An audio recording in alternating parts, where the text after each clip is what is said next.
Pemirsa, Badan Pengusahaan Batam segera menerapkan peraturan Kepala Perka nomor 3 tahun 2020 tentang penyelenggaraan pengalokasian lahan.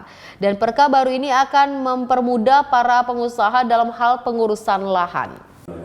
Artinya masalah itu selesai, masalah juga selesai. Kepala BP Batam Muhammad Rudi mengatakan perka ini mengganti perka lama.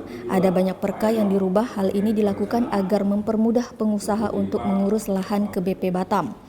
Dalam perka baru ini, kata Rudi, ada banyak yang harus diubah untuk mempermudah pelaku usaha dalam berinvestasi. Seperti sistem proses pengajuan dokumen untuk lahan baru. Dulu sebut Rudi, dokumen yang diajukan harus satu persatu, mulai dari proses permohonan, izin prinsip, faktur uang wajib tahunan atau UWT, dan izin-izin lainnya. Kedepan pengusaha cukup sekali saja mengajukan dan tidak perlu lagi melengkapi dokumen lain sampai selesai perjanjian. Dan kedepannya proses sertifikat HGB harus selesai.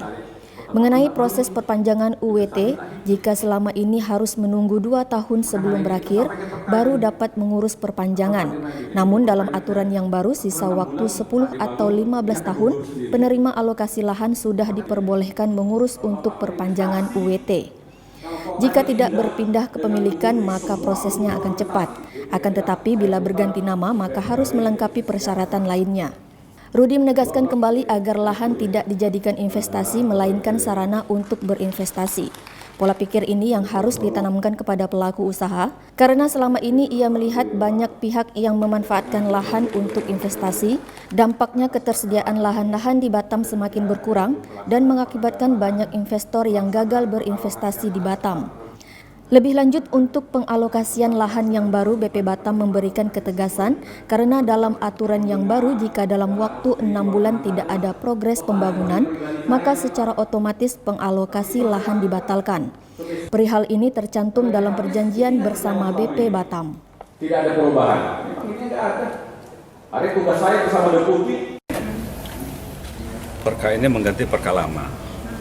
Banyak sekali yang ada untuk kita rubah supaya mempermudah mereka-mereka yang ingin mengurus lahan ke BP Batam sendiri. Yang pertama mungkin dari sistem proses pengajuan dokumen. Dulu mungkin semua dokumen yang keluar ini harus diajukan satu persatu. Misalnya dulu permohonan dulu, habis permohonan dapatlah izin prinsip, sudah hilang, digantilah keputusan kepala, baru lahan dikasih, keluar lahan, Tim Liputan Kepri dari Batam mengabarkan. Urus BPL dan lain-lainnya. Ke depan